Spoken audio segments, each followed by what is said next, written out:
Hello friends, good morning. आज हम एक नया टॉपिक लेके आपके सामने प्रस्तुत हुए हैं। भारतीय महिलाओं की समस्याएं, जो एक समाज शास्त्र विषय के अंतर्गत हम देखेंगे कि भारतीय महिलाओं की समस्याएं क्या हैं और महिलाओं की समस्या को हम सामाजिक परिप्रेक्ष्य से समझने की कोशिश करेंगे कि वस्तुतः भारतीय समाज में महिलाओं की क्या क्या समस्या थी, जिसका कितना निदान हो पाई है। भारतीय महिलाओं की समस्याएं को देखा जाए तो चाहे कामकाजी महिलाएं हो, चाहे गृहिणी हो, चाहे विधवा हो, चाहे सधवा महिलाएं हो, इनकी समस्याओं का निराकरण का प्रयास तो किया जा रहा है, इनकी दशाओं को सुधारने का प्रयास तो किया जा रहा है।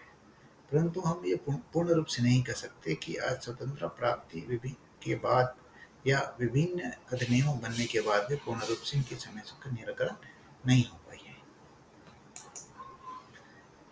सामाजिक समस्याओं के रूप में देखा जाए तो महिलाओं को हम जानते हैं कि आदिकाल से ही ऐसी विभिन्न प्रथाएं थी समाज में, जिसके कारण उसमें महिलाओं में विभिन्न सामाजिक निर्योग्यताओं से जूझना पड़ता था।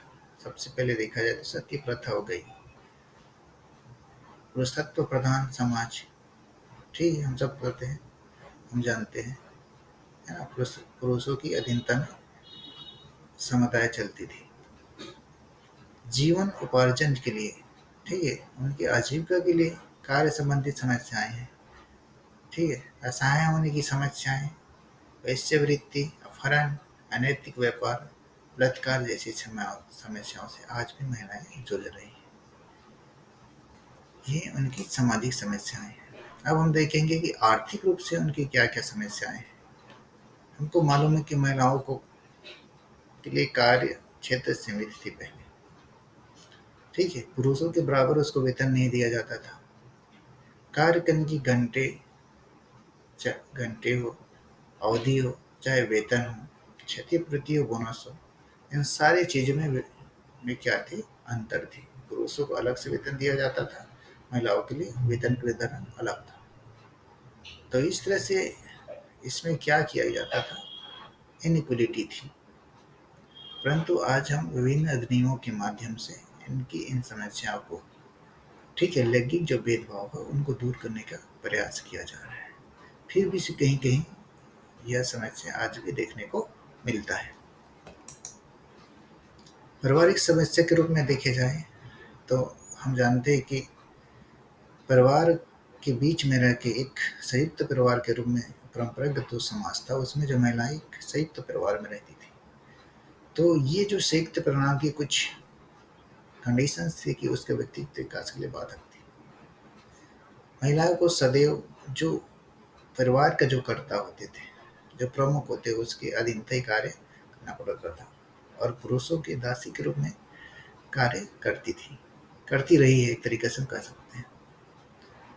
तो इस तरह से संयुक्त परिवार में उसकी दयनीय स्थिति थी, उसमें गोपनीयता की जो समस्या थी वो भी थी। और इस तरह से ओवरऑल देखा जाए तो एक तरह से कि जो संयुक्त परिवार की जो प्रणाली थी उसमें महिलाओं की स्थिति अति दयनीय थी, मानसिक तनाव की स्थिति रहती थी।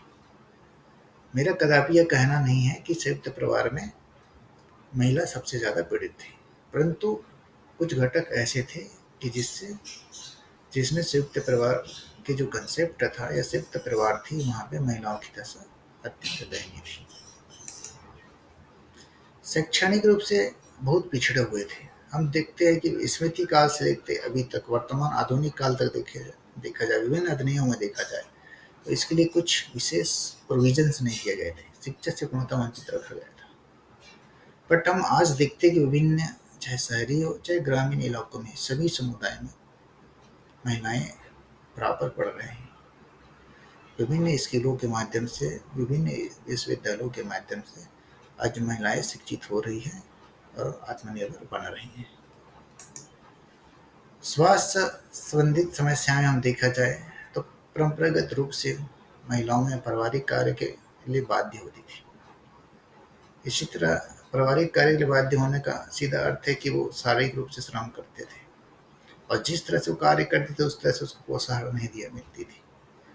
यह कहे कि गरीबी के कारण या तो पुरुष प्रधान परिवार के कारण उसको कंप्लीट क्या है, जिस तरह शारीरिक श्रम करती थी, उस तरह से उसको पोषाहार नहीं मिलती थी। इसी तरह देखा जाए तो स्वास्थ्य संबंधी समस्याओं में एक थी बाल विवाह। कम उम्र में बच्ची जो होती थी उनकी विवाह कर दी जाती थी। इस तरह से इस कुरीतियों के कारण उनके स्वास्थ्य गिर जाती थी। स्वास्थ्य संबंधित अनेकों प्रकार की बीमारी होती थी। और इस तरह से देखा जाए कि जो परंपरागत समाज थी, आज के समाज की तुलना में चिकित्सा से संबंधित उचित प्रबंधन न होने के कारण वे क्या थे, सामाजिक समस्याओं से जूझा करती थी। आज इन समस्याओं में थोड़ा कमी देखी गई है। विभिन्न स्वास्थ्य सुविधाओं की उपलब्धता होने के कारण इनके जीवन में यह समस्या धीरे धीरे कम हो रही है। विवाह से संबंधित समस्याओं में देखे जाए तो महिलाओं में बाल विवाह की समस्या थी, इंटरकास्ट विवाह की परंपरागत समाज में समस्या थी, बेमेल विवाह की समस्या, बहुपत्नी विवाह रखने की समस्या, विधवा को पुनर्विवाह करना नहीं दिया जाता था, दहेज की समस्या। ये सारी समस्याएं कहीं न कहीं आज भी दिखाई पड़ती है, परंतु शासन द्वारा विभिन्न अधिनियमों कानूनों के माध्यम से इन समस्याओं को जड़ से खत्म करने की कार्य किया जा रहा है। राजनीतिक रूप से देखा जाए तो स्मृति काल से लेकर अब तक राजनीतिक क्षेत्र में कुछ भी अधिकार नहीं था। 1919 में हम देखा जाए, इस अधिनियम में दिया 1919 के अधिनियम में देखा जाए, उस समय भी स्त्री को वोट देने का पुनः प्राप्त नहीं था। परंतु स्वतंत्रता प्राप्ति के बाद भारत में महिलाओं के लिए विशेष प्रतिबंध अधिनियम के माध्यम से किया गया। आज पुरुषों के साथ के बराबर बोला जा सकता है।